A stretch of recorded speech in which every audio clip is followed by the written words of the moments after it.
I hope you had a good lunch. If you're seeing a different face and not associating it with the name of the chair of this session, please blame Lulu, who twisted my arm during lunchtime to come and chair this session. Good afternoon, everyone. I will start off with introducing ourselves, the two co-chairs for the Agriculture and Food Security Community of Practice. I will start with my honorable co-chair, Mr. Martin Jacobs. Let me move to that so that you can see his face, but he is also right here next to us. So Martin has a master's in engineering from Stellenbosch University on the Sunset Start Tracker. He also has an MBA from Warwick University in the UK. He has spent 10 years at Sunspace, which most of you know as Space Tech, developing and assessing modeling, candidate mission concepts, including a very early micro SAR project, early work on the Sumbandila-sat, leading a small geocomms study for the Department of Communications and ARMC, which was later EOSAT, mission analysis. He has 8 years at SCS Aerospace Group, conceptualizing, simulating, and testing optical imaging systems with emphasis on minimizing size and mass. For example, he conceptualized the first hyperspectral CubeSat presented at IAC in 2014. And the first digital TDI imager flown in space, radiometric calibration of optical images. Those are some of the track records that Martin comes with. 3 years ago, he founded Acumetric to pursue novel CubeSat missions while continuing to support the local satellite community with consulting services. That's Martin. And then for myself, I have a BSc Honours in Applied Remote Sensing from the University of Fort Hare in the Eastern Cape. I am the founder and director of Hotatso Innovations, which is a geospatial consulting firm which provides remote sensing and GIS services to primarily engineering, environmental, and mining industries. We've done various work within the private and public sector when it comes to remote sensing and GIS. One of the projects was for the Kumango area in the Eastern Cape, an agricultural project, where we needed to assist decision makers, to use using Earth observation data. Prior to starting Hotatso Innovations, I was with the likes of SRK Consulting and Computer Foundation. Some of you might be familiar with those. And I have over 16 years in the geospatial consulting, in the geospatial services industry. So Martin and I will be sharing a few items, and that's what we have on the menu for you.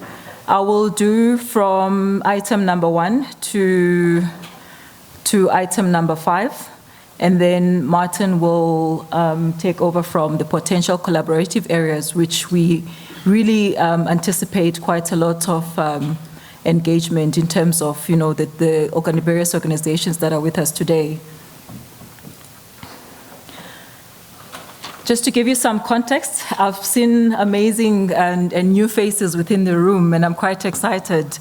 But just to give some context in terms of our COP, it is dedicated to promoting the use of Earth observation data to support trends in the natural environment, including weather and climate, freshwater supplies, soil moisture, and other variables, as well as sharing best practice in providing holistic and up-to-date information for these activities to support decision-making processes in agriculture and identify current or propose new initiatives for uptake by the community.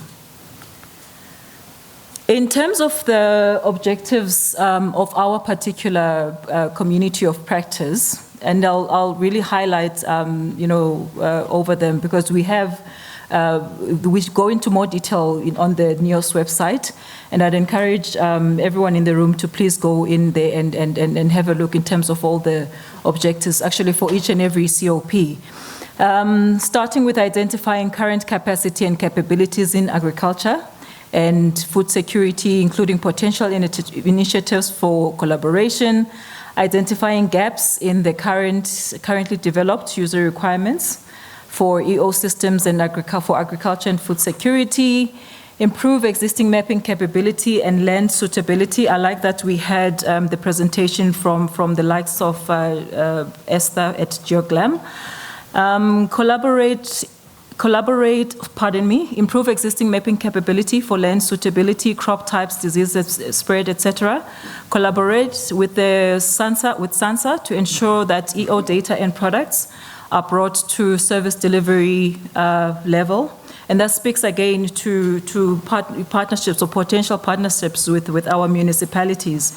Collaborate the data governance with the data governance COP on the developmental of data sharing guidelines, share EO data and tools to support agricultural applications, and also to bridge the dialogue between Earth observation data and information generators and users in agricultural products, production and agribusinesses. And of course, create awareness about and promote the COP. Because if you don't know about us, you will not know how to partner and what kind of initiatives that we can engage on together. Contribute as well to initiatives. I've mentioned GeoGlam. And the likes of GCAM and, of course, other initiatives within SAGO. In terms of priority application areas, or rather intervention domains or community-wide challenges, agriculture, food crops, rangeland management, livestock production and forestry, the soil moisture, freshwater or inland water, coastal ecosystems, fishing, weather, climate, and drought. Martin, you must stop me if I happen to go over to your part. So in terms of the expected outcomes, what we've put together is to look at the inventory of existing initiatives and users on agriculture and food security, inventory of existing digital agriculture platforms. And remember, once again, when we do investigate and delve into this, we need to take into account our end users. Are these digital platforms suitable for them? Are they helping them to make the decisions that they need to make? One-stop shop for user requirements, an improved countrywide land suitability map. We've seen some exciting stuff, again, from GeoGlam. Greater collaboration with GeoGlam and other initiatives, again, partnerships, ladies and gentlemen. All users and developers participating in the COP. So I will now hand over to Martin to take you through the work plan that we have put together. And please do feel free to make some notes so that when we do engage, to get some feedback on some of this work plan, we can have a good engagement. Thanks. So we've compiled a work plan for the next 2 or 3 years.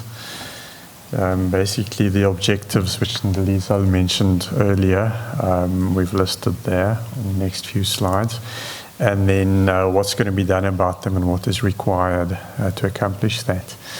The first one is identifying the current capacity and capability in agriculture and food security, and initiatives for collaboration. And this involves essentially a desktop exercise to understand or survey the existing capacity and capability, and then also for collaboration in utilizing these results. So that would have been done by means of a survey, would be published as a document. Essentially what we want to do there is build a database of who's involved with which work that we can overlap with, and to understand, to have one place we can go to see who's busy with what. Firstly, to make sure you don't duplicate anything, but also just as a resource for everyone to utilize. The next objective there is identifying gaps in the currently developed user requirements. So a lot of, over the past several years, a few exercises have been undertaken in developing user requirements for satellites, which includes food and agriculture and food security. So in the region of agriculture and food security, revisiting the work that has been done and seeing if any gaps are to be found.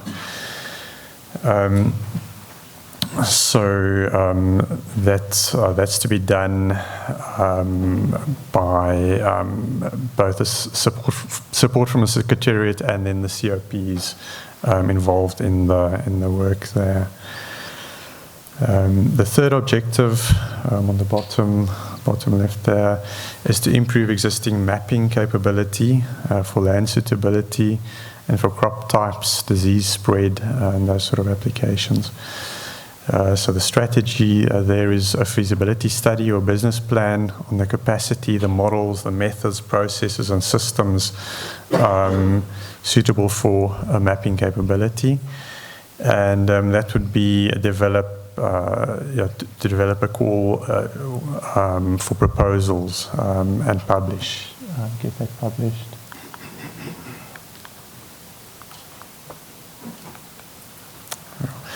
So the next objective is collaboration with SANSA to ensure that the EO data and products are brought to the service delivery level, to bring it right down to, I call it ground level. And the plan there is to identify an application and make a recommendation on collaborative projects to be supported through the Integrated Earth Observation Space Programs. And through NEO Frontiers, and the CoPs to develop the TORs. The next objective is to share EO data and tools to support agriculture applications. The strategy there is to create a page for the sharing of ideas and initiatives on the NEOSS platform, and that's to be updated as part of the NEOSS platform. Next objective, bottom left, is to bridge the dialogue between EO data and information generators and the users in agriculture and production and agribusinesses. This would involve workshops and meetings involving the CoPs and relevant stakeholders. Let's move on. The next objective, create awareness and promote the CoP. So that's, I think there's so much happening in the local industry. Sometimes some of these initiatives are overlooked and people find that you're not even aware of what's happening. So this was included as an explicit objective for the reason of reminding everyone involved to kind of spread the news and distribute this information so industry and stakeholders can be aware of what is happening and can participate when we need to involve stakeholders. And that's listed there as the Secretariat and the CoPs to be involved, but I mean anyone who sees a post on LinkedIn or something can just repost it and help us create awareness of what's happening here. The next objective there is to contribute to initiatives like GeoGlam, like GCAM, like AMIS, and that's to be done in participation in these initiatives to access to participation guidelines, to make recommendations to the GEO principal, and approve individuals to participate in these programs. And there's involvement from the CoPs, from CoP members, and there'll be support for traveling and participation. Collaboration with other CoPs. We see agriculture and food security primarily interacting then with a climate action CoP, with a circular economy, and also with the data governance CoPs. And then also seeking synergy in collaboration with other national programs. That was one of the reasons earlier on for generating a database of other initiatives, and then making sure that you're not duplicating what's being done already, but rather finding synergy with them. And we've listed a couple of the National Policy on Food and Nutrition Security, the Department of Agriculture, Land Reforms and Rural Development's vision for equitable access to land, integrated rural development, sustainable agriculture and food security. Then there's forestry management, there's the DSI's decadal plan, and there's the National Space Science and Technology Strategy on environmental resource management. So these are the ones we're looking at now. More may be added to this. And then there's also a synergy and collaboration with GEO and the other international initiatives which you've mentioned, GeoGLAM, GCAM, SDG, and then GEO Bonn. Good, and then there's if anyone's interested in where these events are going to be published, that's the link to them. So thank you, thanks Ndeliza for the introduction, and thanks Chair. Thank you. Thank you very much. The coordination and discussion of best practices and standards for Earth observation data and sharing access. This is very important because we can come up with all the ideas, and if those ideas are not standardized and we are not integrating or with best practices that we have learned so far, we will develop an infrastructure that we will end up that no one will end up using at all. So with this last one, we want to develop an infrastructure that everyone will be able to use it. Priority application areas or intervention domains or community-wide challenges. Availability and access to data. Most people, they struggle with the availability and access to data. Data processing and system development skills. It goes back to the question that I just attended to earlier, that we need to develop the skills. These days, I'm not sure whether AI, to which extent must we actually embrace AI? Because actually we will end up just talking to the chatbot and it will do its work, and you will never know or understand the algorithm behind it. So will that actually do us good? Or we still need those skills that you will know the algorithm that is behind the AI, so that even when you talk to the AI to say it must develop something, then you understand what did it do at the background for you to get this result. So I believe that we need to actually look at the balance between the two. And also data interpretation. Getting data set, or doing analysis of data set, it's not really difficult. But then the data set that we develop, we're interpreting it for the decision makers. So we need to make sure that we do have that knowledge to interpret the data properly, so that when we write the report to inform decision makers, we're not misleading them. And we lack of infrastructure investment.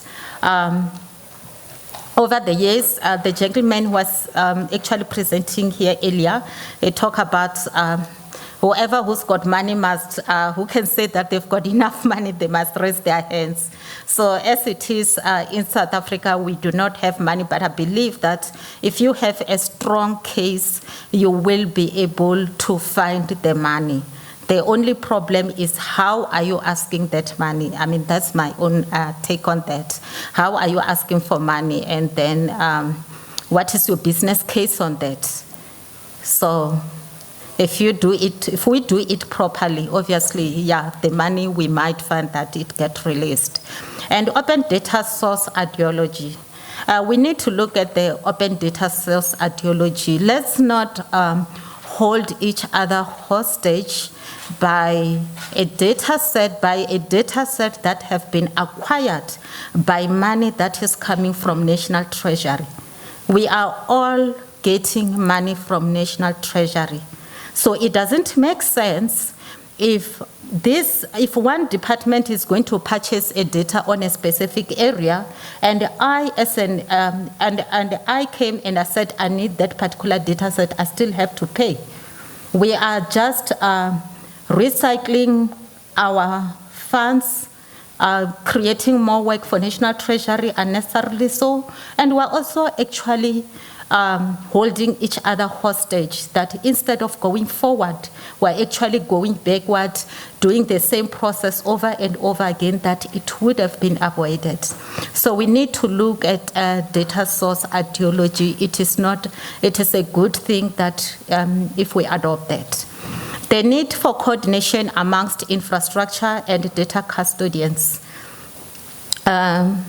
We need to actually find a platform where all of us here, we need to understand which data custodian are you, which data is under your custodianship, and infrastructure that you have. Even though maybe you might not give us access to the infrastructure, can you share the idea? Can you assist us into this, can you assist the COP on building something that it will be working based on your experience? Expected? Okay. Yeah, time is no longer on my side. So expected outcomes. Connected and trained users on the use of existing database and portals. So we'll need to look at training those. A single internet access point for SA users seeking data, imagery, and analytical software packages. So that is one of the outcomes that we are looking at. It can be based on a PSAAS platform where we are able to access it without any challenges, access to links to existing systems. So one of the things that we need to do that we have put in as a COP is a lot of our communities have raised the issue of not having access to data, but the other challenge is they might not know certain portals that will give them access to that particular data set. So what we are going to do as a COP, we're going to try to get a database where you've got links to all those free, especially the freeware, the free data set that you can access. And then we look at the decisions informed by coordinated, comprehensive, and sustained Earth observation and information. And that means that it's going to be all of us who make that decision. I won't go through the plan. That one, you can find it online and comment on it. And collaboration with other COP, we believe that as a COP, all the COPs that we have, they require the infrastructure. So we need to collaborate with all of them. And one thing that I would like to also say is, as a COP EO infrastructure, we're actually not are looking at the upstream part. We are looking at the more downstream part where we find that that is where community need assistance with. And synergies, collaboration with national programs and initiatives. We do have one with CSI, SANTA, SAPS, Research and Education Institution, EODC, Digital Earth Africa. We also have GEOS, ESA, and the whole list, it goes with AfriGeo. And for any of our meetings, you can go to online and check. And also, again, please assist us by posting on different social medias. And yes, I would love all of you to be part of COP, because all of you need an infrastructure that you will be able to log in and get the data set and probably even process online and just get the results. Thank you. Thank you. Any one or two questions for Jesse? Thank you. I'll keep it short. Is there any appetite to take this data and make it accessible to a broader market through gamification?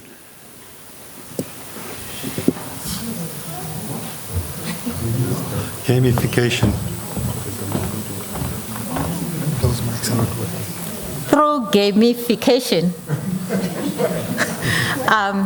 No, we haven't really thought about it, and but now that you have brought it in-house, you are part of the COP. You will assist us on getting it right. I'm at your service. I think you wanted to make a comment on the. It was on the education. On the education question. It was on the education question. I just wanted to add to what Jessica had said. And my notes here, because I didn't want to forget, the question was around how do we make sure that EO reaches basic education, I think. So from NEOSS. Gentleman from NEOSS? Yes, I think that was your question, yes? Yes. How basic education reaches. And one of the things that we understand within the space is that there's a lot of education that's required. And when I say education, I mean, we talk about the awareness. And, I feel that a big part of that is actually educating. We've got government departments that do not know what Earth observation is. And yet there are departments or divisions within that government departments that's buying Earth observation data. So it starts there, and I like that you brought that up, because now it says to us, do we now invite the Department of Basic Education to these platforms? And I think yes, I think we should. And then the other notes that I had is that EO falls under STEM, which as a country we need to be making more efforts towards. And then of course, I mean, the likes of Esri, whom we've seen, have taken GIS to the high schools. There's no need to reinvent the wheel. That's why we need these partnerships, and we can do the same. Thank you. Well, thank you very much. Big hand to the panel.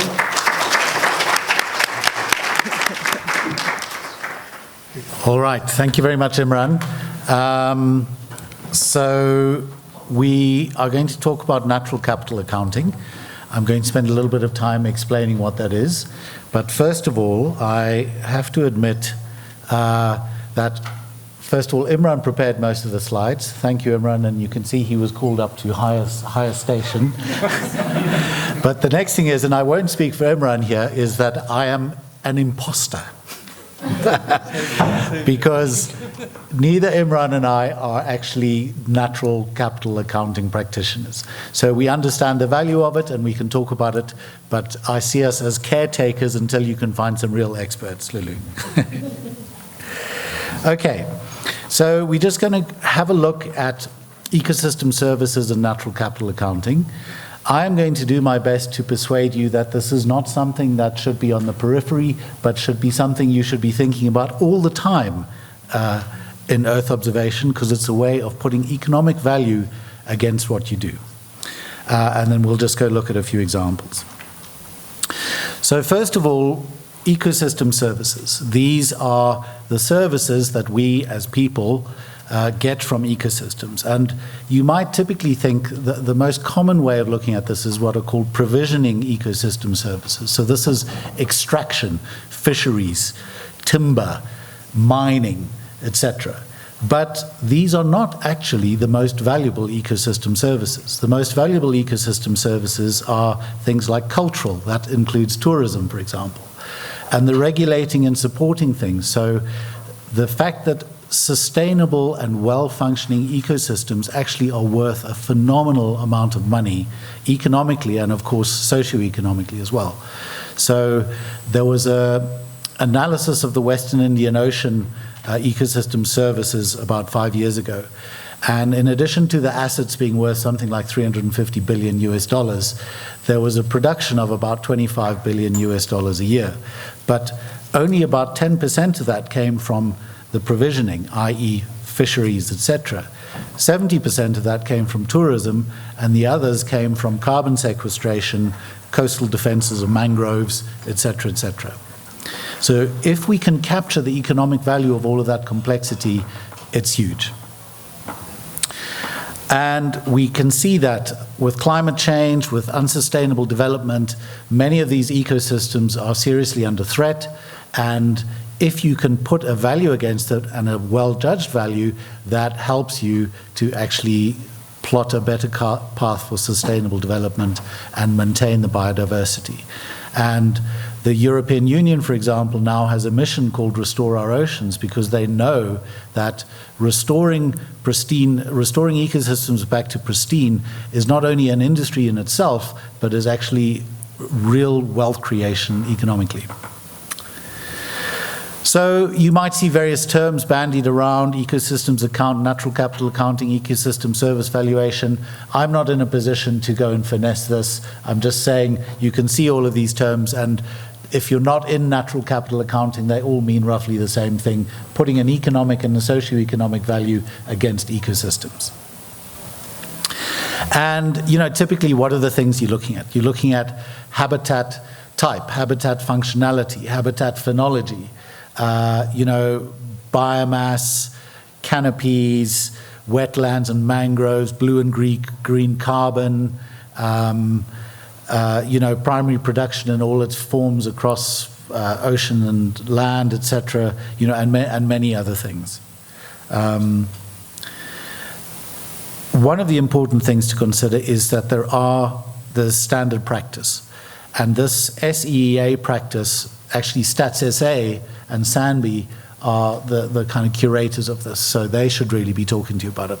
But obviously you need that standard practice, because otherwise, you can't have this ecosystem service in South Africa being worth 6 apples and another ecosystem service in Ghana being worth 7 oranges. Otherwise you need the standardization. There is also a geo community, this EO4EA, and I think the natural capital accounting community are quite well embedded in that. I'm not going to go into any more detail. But there are several aspects to this, and the first one is the last part of this sentence. We are looking at policies that basically we want this kind of accounting approach to come from the periphery to the center of economic decision making. With climate change and sustainable development, you can't grow or lose something if you can't measure it. So you have to be able to measure it. It's extremely important. Okay, now EO is of course hugely valuable, because you're looking at massive natural systems, you're looking at the change to them, and in many cases, the only way you can make these kind of measurements is with Earth observation. Obviously, you would hope backed up by very good validation and other data sets. But so this slide to me is a really, really good example. You look at first of all, the complexity here of all of these different things: nitrogen and sediment retention, pollination, fisheries, flood regulation, etc., and all of this complexity across the globe. And then you can look at it, in this case, from a policy negotiation aspect. So now you're saying, in terms of both our own policies, but our interaction with other governments, if we have an extremely good understanding of what our most valuable natural assets are, that puts us in a very, very strong position. And this is a nice African example. I don't know if you can kind of see it anyway. So this talks to the value of fisheries, it talks to the value of coastal protection through mangroves, carbon sequestration, both coastally and terrestrially, and understanding those kind of numbers and how they vary is very important. Okay, so what are we going to do? We're going to hand this over to the experts, we hope. So this would be Sanbi, Stats SA, and for the oceans, this would be CPUT, and Ken Findley's SAR chair in ocean accounting are probably the most critical. We then need to have a careful look at how the EO adds value, and with regards to upcoming implementations of things like the Space Infrastructure Hub, that's extremely important. We want to bring in the public-private partnership is extremely important, because we are increasingly seeing from the private sector that understanding things like climate change aspects is actually an extremely important part of functioning business and investment. And of course the global frameworks. But to me, by far the most important thing is actually working on a path to embed natural capital accounting into Earth observation decision support tools, and to even get to the stage where your change detection has a metric that is economic and socioeconomic. So I always dreamt when I was working on some of the ocean stuff of basically producing satellite images with a metric in ZAR or US dollars in terms of ecosystems. And I think that that's an extremely important thing to be working for. So, thank you very much. Any couple of questions for Stuart?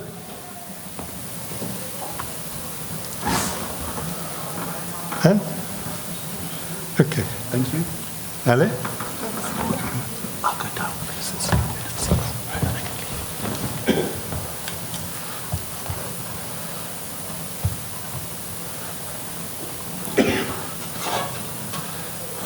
where's yours here?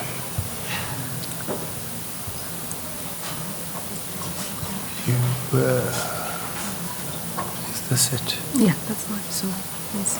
This one here? Mm-hmm. Yeah. Okay.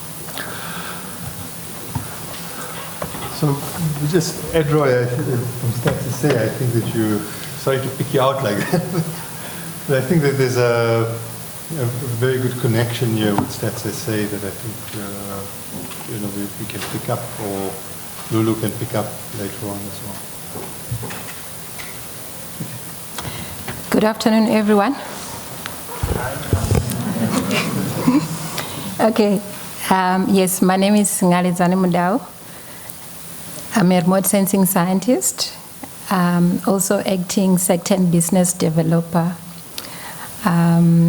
Yes, and I'm one of the co-chairs. And Flora Mahale from Ngakamudiri is also a co-chair. She's a GIS specialist, at Ngakamudiri district. So we did not really prepare a profile, but you will meet her next time. So human settlement and spatial planning COP, I think it's the youngest COP. Climate change is not. However, we have been working during the previous COPs under land cover under land cover COP. So just to give some context, you'll agree with me that information on human settlements is very important to support spatial planning. This is where we're looking at where people require services. Of course, that requires information from other sources, not just remote sensing. And also, it's important to also, as we develop the disaster management plans and other strategy, it's also important that we know where people are. So it's also an indicator of the population. You will agree with me that we get information on population like every 10 years. We're still waiting even now. So when we have information on where settlements are being developed, then we are able to at least know where people are living or where they are conducting their economic activities. And at a certain extent, we can also guess how they are living by looking at the structures. We can estimate more or less the services that they have access to and also the living standard. So that's why then it's important that we have this COP that will look at promoting the use of Earth observation data in planning, monitoring, and implementation of development agendas. We also need, this COP is also aimed at bridging the gap between the data providers, the users, and the researchers as well. We also aimed at assessing user requirements and identifying gaps, and also identifying available data and tools, promote collaboration, reduce duplication of efforts, coordinate South Africa's contribution to regional and global initiatives relating to Earth observation for sustainable human settlement development. We are also aimed at promoting sharing of data and also localizing some of the global or regional initiatives into our spaces, into local municipalities. So these are the current members of the COP. They include the National Department of Human Settlements, ESCOM Housing Development Agency, Geoterra Image, which is a private company, Ekurhuleni, IEC, NGI, Status A, South African Weather Services, CAD Mapping is also a private company, and also Water and Sanitation. There are also other members. I could not get their logos. I think the screen was going to be full. But otherwise, we are targeting municipalities. We are targeting decision makers because we know that these are the people who need this information so that they can start integrating it in their plans. They can start integrating the information in, or they can start asking people to also provide this information on reports. So we have conducted two initiatives. We have assessed available data that can support spatial planning. We did not list the document or the data here, but these are some of the data sets that we have identified. Administrative boundaries, of course, they are core. Human settlements data or information on human settlements in terms of where they are located, informal settlements, information on infrastructure from electricity, water, also flood inundation areas, and also additional data, which is mostly special data on the services like hospitals, clinic, and all that. So some of the data sets that we identified is from private companies like Geoterra Image, so we haven't included it here. But otherwise, we have developed some tool, more focused tool. We know that maybe we have a lot of tools, but we want to use this platform to communicate with the people who are on the ground in terms of how they can access the data and also utilize the data. But the idea is also, in addition to showing the users where the data is, the idea is also to create some analysis in terms of basic analysis that users can perform or that they require. But those will be developed with the users. We need to go down to the potential users and work with them and collaborate with them. So the viewer just shows some of the data sets. We can see informal settlements, locations of informal settlements in purple, the flood inundation layer in blue, and other services. You won't be able to see the legend from this scale. Another activity that we are looking at, it's a toolkit. So this is aimed at directing the potential users, in addition to where to find data and tools. We would like to direct the users to best practices in terms of areas or studies that have successfully used Earth observation and GIS data and other non-spatial data to support other planning or any decision making. So we will be focusing, or we are focusing on the 4 thematic areas, which are housing, health and safety, urbanization, and services. So we will go to those who are already using the data to give us stories or to share their stories so that we can communicate that information with those who haven't started using the data. So I think that will help in terms of, instead of us trying to preach, they can then look at a certain municipality that has implemented some service using Earth observation data, and they can learn from that. Of course, we'll be there to support. So in addition to supporting the integration of data for planning, we also want to promote the use of EO data and other spatial data to support reporting of any development agenda from your NDP's agenda, in fact, from IDP or any plan that exists at a lower scale or higher scale, to NDP, Africa Agenda, and the SDGs like UN Agenda 2030. So we want to promote the use of data in terms of reporting.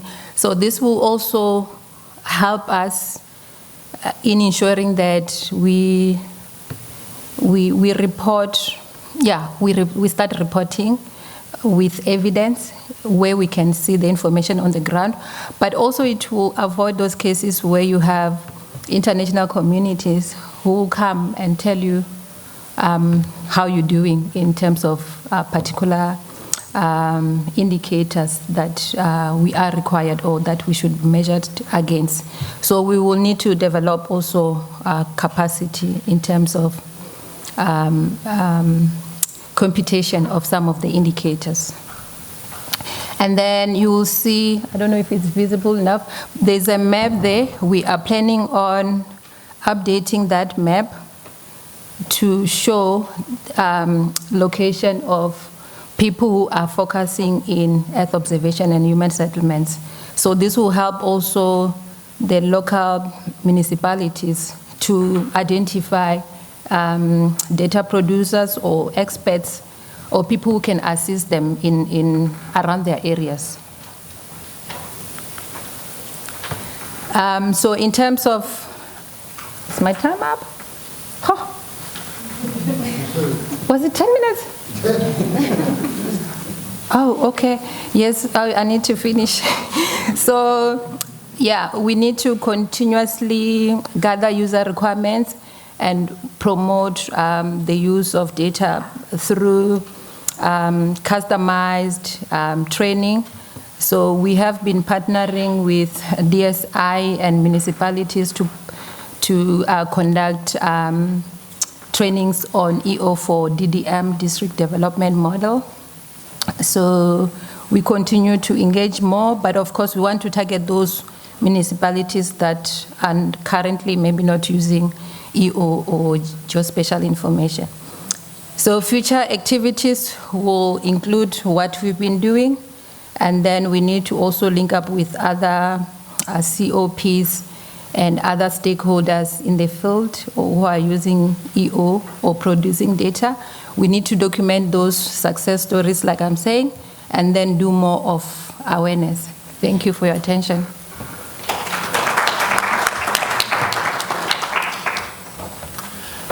Finished right on time, Nale. Any questions for Nale? Thank you very much for the informative presentation.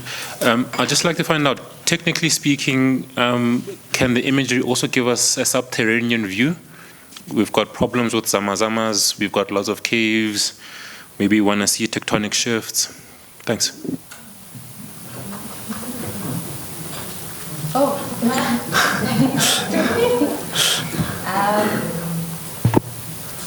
Yes, to a certain extent, we need to use the sensor with the right spectral bands or capabilities, yes, to a certain extent. I'm not aware of any study that has been done, but we can get some information, yes. Thank you. There's big demand there. Okay. The gentleman at the back.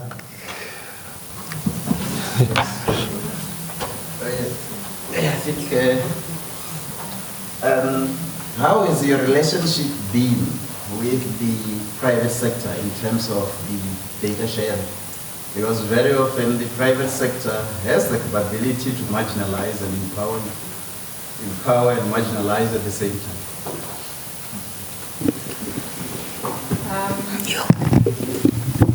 They definitely don't want to share because they need to make money.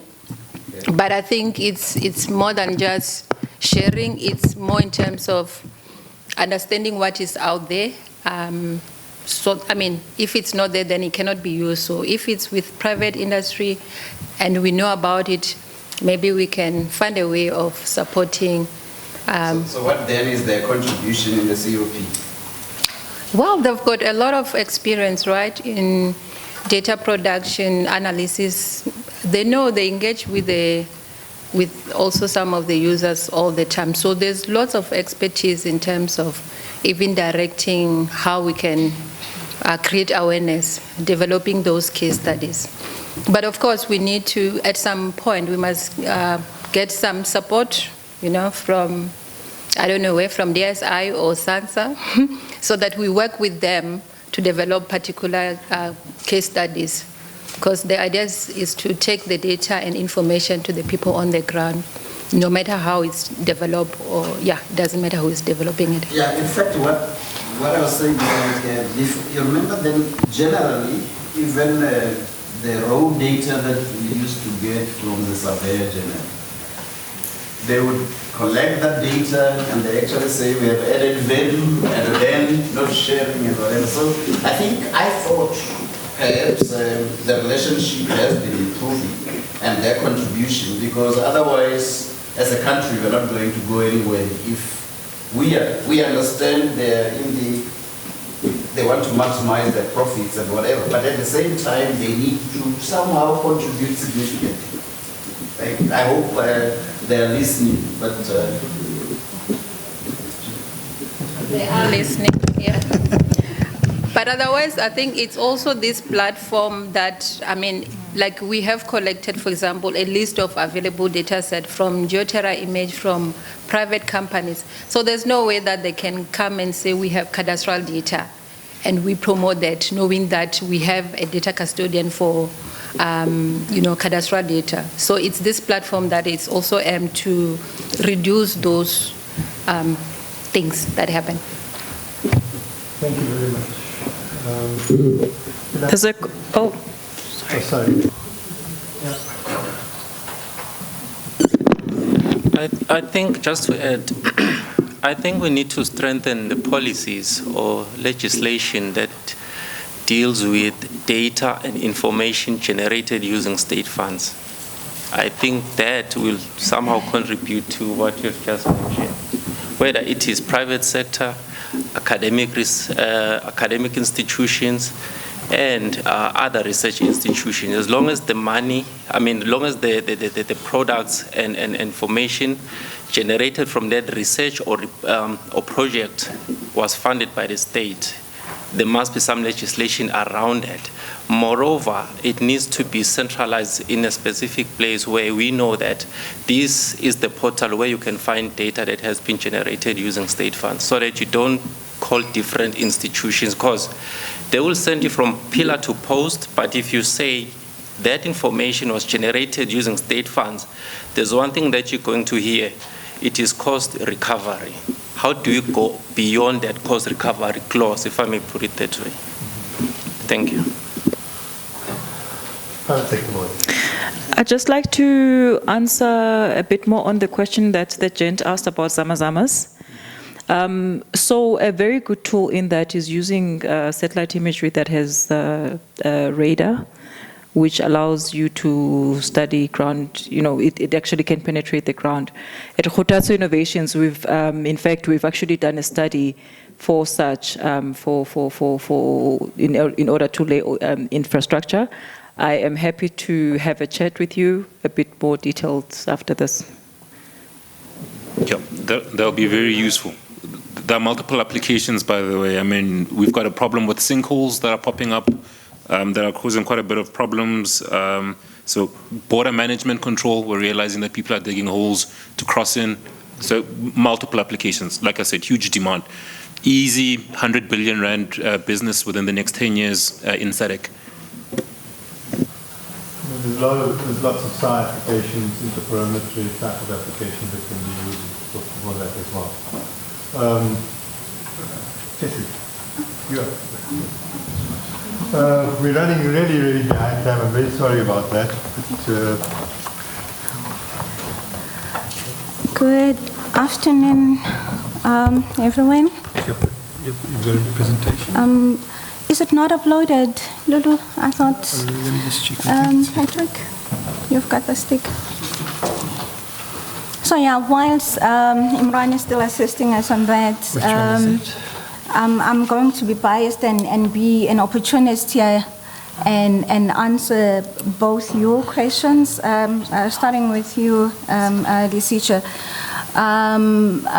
Ndilisa has mentioned that using SAR solutions, we could cater for those challenges, but I wanted to say, even more, when we own these satellites or SAR satellites, it would be even better, because then we have guaranteed access to the data, and we can control how often we getting the bypasses from the satellites. Responding to the gentleman that was talking about the private sectors and how does the government and the private sectors work together and all of that, I've always said within SANSA we need to ensure that we do not come across as people who are competing with the industry. We develop the IP and we let the private sector to commercialize that. And in the upstream sector, because I'm from the upstream sector, we are doing that perfectly well. Somebody said, Jesse, you keep saying your government has invested a lot in building satellites, but we don't have satellites that are offering us with data that are South African satellites. But my response to that has always been that our government has always invested in us designing and building pathfinders or technology demonstrators, and from that we have grown as the industry because we use that IP to build satellites for international clients, because in the space sector you can't afford to reinvent the wheel. At the same time, you can't go to the client and say you can do this if it has not been tried and tested. So it has to have space heritage. Therefore, our government comes into that gap and fill it by assisting us in developing this IP. Anyway, I promise I won't be long. So I am co-sharing the Satellite Communications and Navigation, COP, with my chairman, Mr. Ndlovu. He's the SANSA board chairman, and I happen to be the board member as well. So the two of us have been working closely together more than we actually wanted to. He holds an MSc degree in satellite-based communication, navigation, and surveillance. He has worked for ATNS, Armscor, and Denel. Actually, when I first met him, he was the MD of Denel Space Tech. He was later promoted to being an MD for the Space Division, the UAV, and the missiles. He is the founder of a company called Infinity Group, and he is a chairman and /CEO. Did I mention that he's an aerospace executive with 24 years experience? Kind of makes me feel young. I'm sure I was not even born by then. I'm kidding. I'm kidding. So I've also been in the space sector for 17 years. Yeah, my height may not show it, but yeah, I've been around. I joined the space during the Sumbandila space program that Nalia spoke about earlier this morning. I grew in my career as an AIT engineer. 4 years after I joined the Sumbandila SET program, which was actually sponsored by the Department of Science and Technology then, together with the Stellenbosch University, and a company called Sunspace and Information Systems.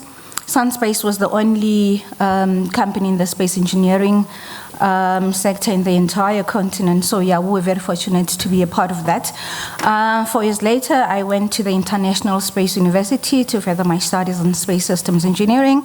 And those who know me would know that after I came back from ISU, I came back as somebody who knew the reasons why I am in space. Suddenly, it was not just about building the satellites and having them launched and get excited, but it was more about what the communities will benefit out of that. People are going to be wondering, why is our community of practice presenting today? Because you guys are focusing on Earth observation.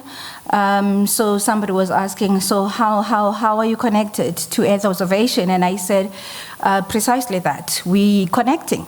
So I've always said, for somebody to benefit from what is out there or what exists, that person has to have the knowledge or the information on what is going on. So for the Earth observation community, we realize that there are challenges in reaching out to the most remote parts of the country.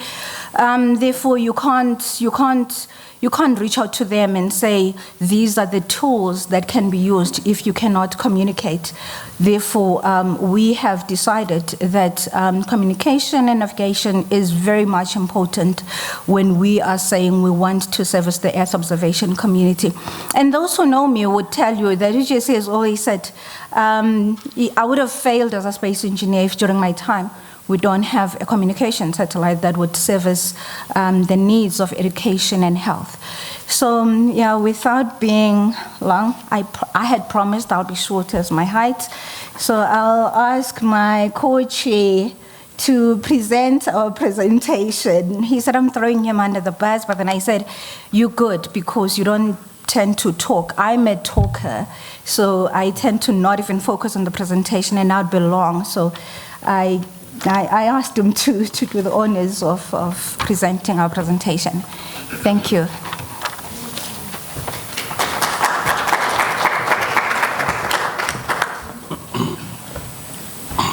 Good afternoon. I don't have to say much about who am I, but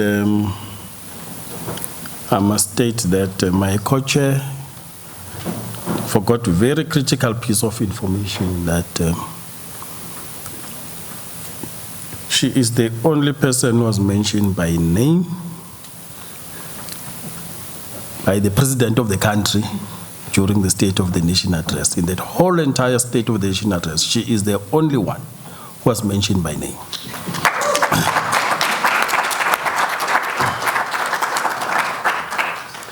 I'm not going to bore you, and also for the sake of time, I would like to dive straight into what the plan for our program is.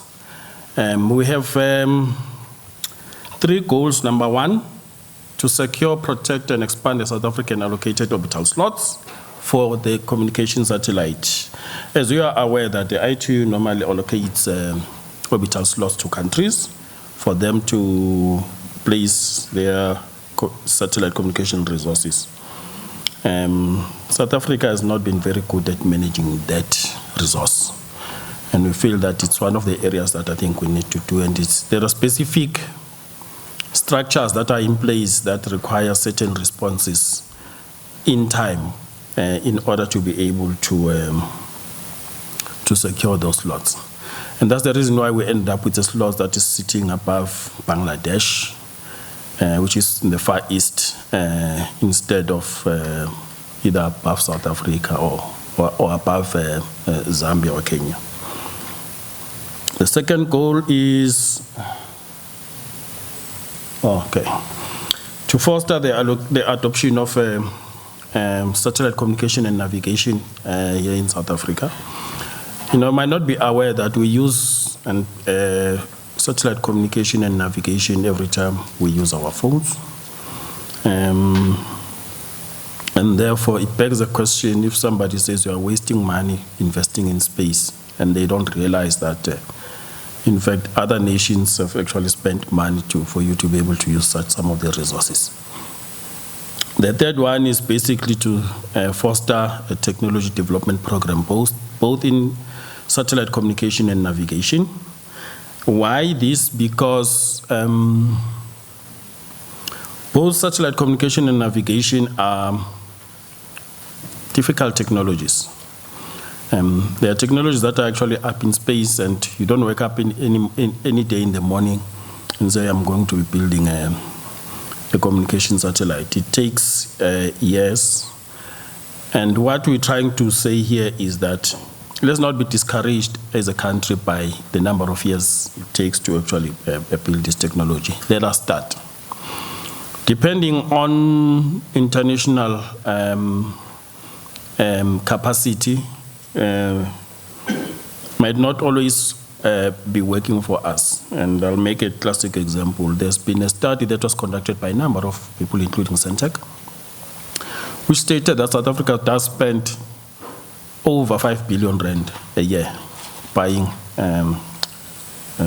capacity in satellite communications. When with 4 billion rand, you can actually secure a satellite, and that satellite will serve you for 20 years. And I think we are smart as Africans that we can clearly see that the current arrangement does not work for us. The unfortunate thing is that the technology has not been developed yet. I'm just encouraged with the fact that there's very strong discussions at government level to actually start with a national communication satellite program, which will also serve the navigation sector as well, because that satellite is to carry but 2 or 3 transponders that will also do navigation signal augmentation, which will help with the precision agriculture, precision transportation, precision location. So that program is encouraging because then we're hitting 2 birds with 1 stone. And I pray that the powers that be really launch this program.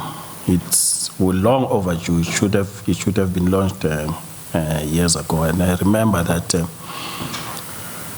it was in 23 September 2016 when Cabinet then actually approved that the project must go ahead. We're sitting 6 years later and nothing has actually happened. Now I'm stating this message to encourage the officials to actually push, and including SANSA, by the way, to push that this program gets launched. A year that passes is another 5 billion rands that has actually left the country. And that money, looking at how bad things are in South Africa, we can actually use much better. I'm not going to go into the details of the program. The presentation is actually available. In terms of collaboration with the other COPs, agriculture and food security is an obvious one because of precision navigation. The circular economy as well as data governance.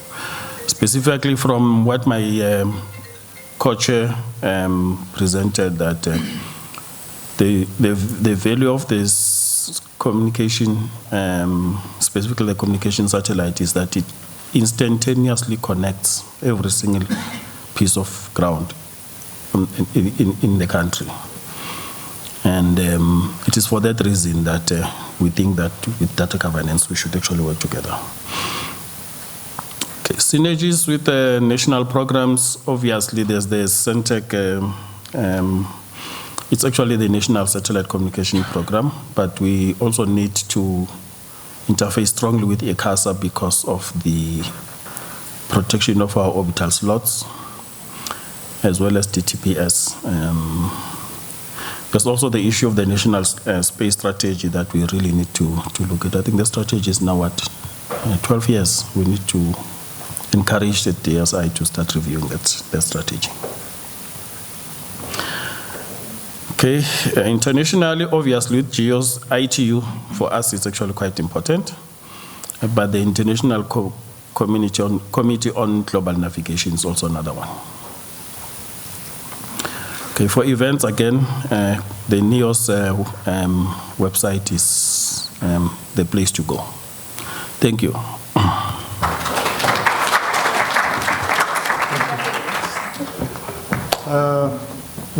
It's quite late, and maybe Advocate Sekula could come up and talk about the data governance.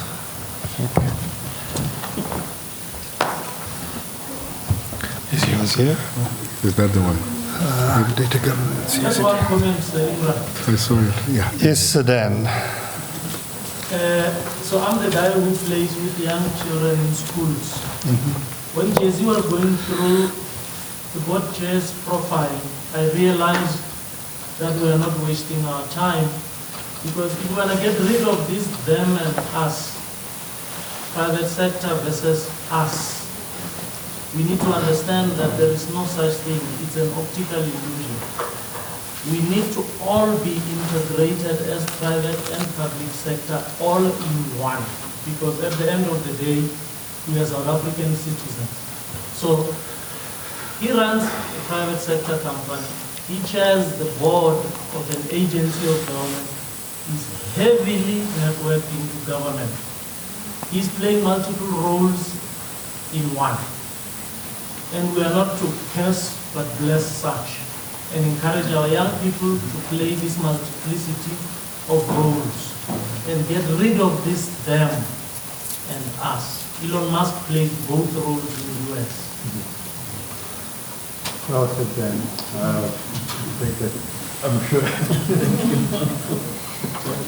Okay, apologies for having to rush at the end. We're very, very late. Thank you, Comrade Chair. I'm cursed to be the last to speak when everybody is tired. The minds are out of here. So let's try to take the curse away by making this short and sweet.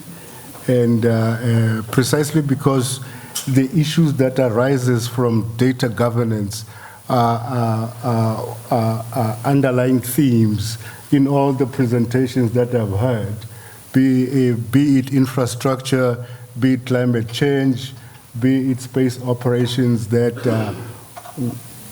when you've got the data, or it's manufactured somewhere in space or in an aeroplane or in someone's camera, it needs to be accessed in order to be useful. And that's where the bottleneck is. how accessible is this data? We've heard, of multiple user licenses that may be required because of the cost factor in terms of acquiring this data, the duplicity of costs where the data is acquired by a government entity, but is given to the private sector and it's no longer accessible to everyone. Those are the blockages we need to unblock in this COP.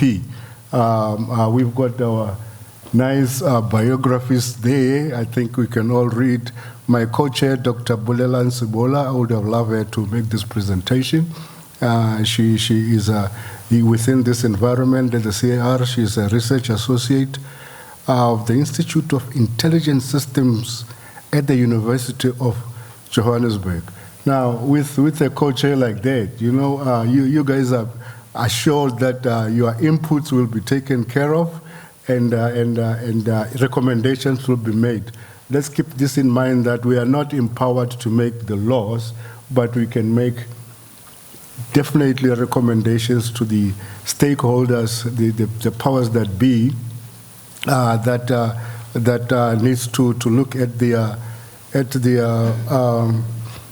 I'm trying to look here at exactly who are the repositories of data in the country where these bottlenecks may lie, where these policies and regulations should be directed to, or rather the recommendations or the inputs. So if we see those are the data custodian there, Imram, you probably know what this means, NSIFCSI, and data custodians. I don't.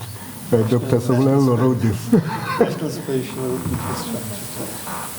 There's the infrastructure issue. They've got a problem. They get all this data and put it there, probably lock it up and forget about it. When the university comes, they want to utilize it. Nobody's got the keys. If they have the keys, it becomes very costly. So we need to interface with SANSA.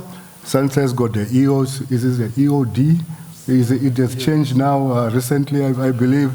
They locked that thing up, CEO, you need to unlock it. We need that data infrastructure so as to be able to utilize that data. Am I wrong? It was what? Is it accessible? Oh yeah, I'm a lawyer, so I always try to find problems, even when they are not. Otherwise, I don't have a job, CEO, if there are no problems. Let me create a job for my COP, yeah? EODC, Digital Earth Africa, we had a wonderful presentation in that regard. We also had a presentation from Mr. Vala. Yeah, he raised a very important issue. I think that is cross-cutting as well in respect to all the problems that we are facing, that programs are designed, implementation is done, whether half-heartedly or not, but the analysis in terms of the products out of that program, is a little bit problematic. So similarly here, we know there's been an effort from the Department of Agriculture, Land Affairs, to change the access codes for their large database on data. Even the last time I was here, it's still in progress. So it's over 10 years policies and the laws just don't change. How can this EOC, how can this COP utilize the expertise that's in the house here, the expertise and the resources from SANSA, DSI, to look at the laws and policies. The principles are very simple. Everybody knows it. We need access. Everybody needs access. The Afri-Jewish lady here spoke about fairness in terms of access. She said the data sharing principles are findability, accessibility, interoperability, and reusability. It must be fair. So if those are the basis of the framework in which everybody must access the data, then we need to utilize that model when we interact with everyone to craft a policy framework, to make recommendations on the new legal framework that the country must adopt in order to ensure that the data is accessible, it's usable, This relates again to what she presented here, that all this model, these principles need to apply on the points of data collection, on the points of transfer, in terms of end user access points, the utilities, information storage and sharing. So the value chain in terms of the data collection and processing also need to be impacted by the work of the COP in respect to those sharing principles. Ladies and gentlemen, I think we deserve to have a good dinner wherever we are going. Thank you very much. Thank you, Advocate. Any last one question? Let me try to answer the question that was put by my colleague from Creative. Was it Creative Commons, my brother? Let us look at the existing legal framework. I'm more from the space environment. From the space environment, we have international treaties that relate to access to space resources, which will be the 1967 Outer Space Treaty, which creates a common good for space use. So it used to be when the USSR and the USA were at par in terms of powers, they could compromise in terms of the principles of socialist use and commercial private use on one hand. So the compromise was that outer space needs to be open for everyone. The benefits derived from outer space, when they cascade down, they must be shared by everyone. That principle was negated and curtailed when remote sensing got to be an activity that countries got to be involved in. I mean, countries are those who've got access to space infrastructure with satellite, Earth observation satellite, spy satellites, that in order for them to utilize that principle, that the pictures, data that they derive using airborne systems must then be shared by everybody. That became a problem, you see. So when the international community tried to create a treaty incorporating those principles, 1986 principles on remote sensing, which has got those fair use, fair access, this and that, that was never adopted. In fact, the whole multilateral system broke down on that basis. There is no more international treaty now in space use that the countries agree on that they can come up with, precisely because of the benefits of space use. So each country has got its own little laws there on how to access data. And our country doesn't have.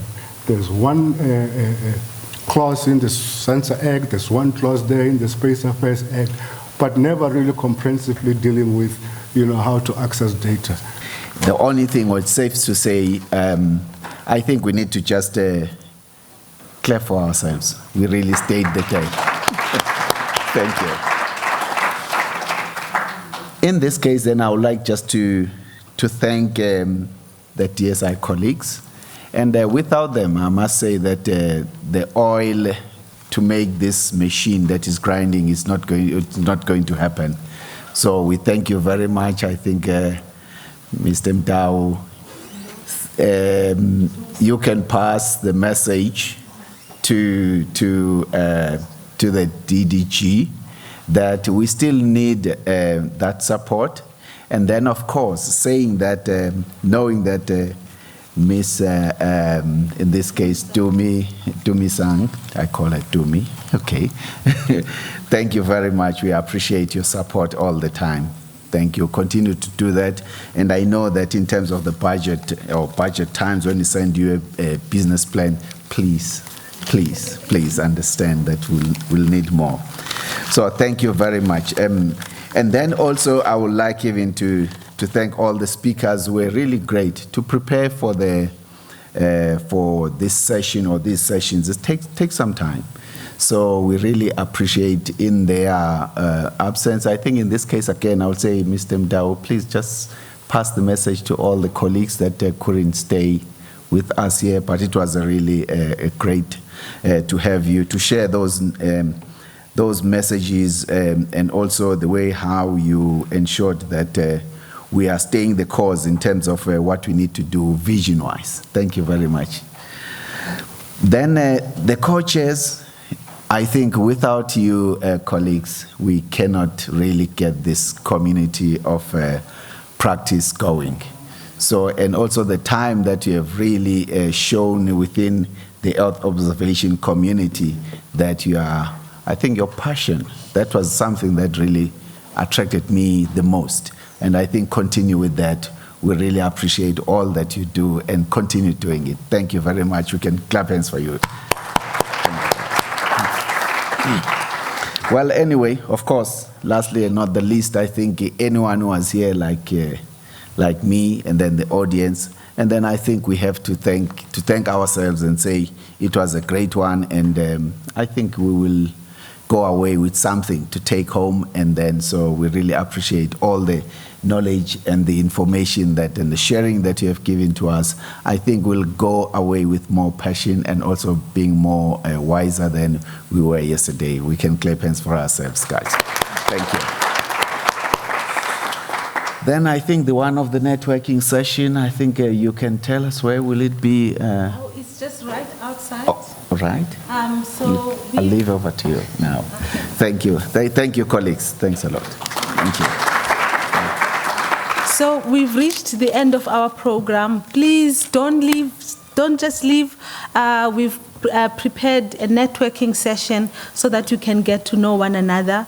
At least leave with one card or two. So we appreciate this time that you have been here, and we hope that you'll be able to engage further for this networking session.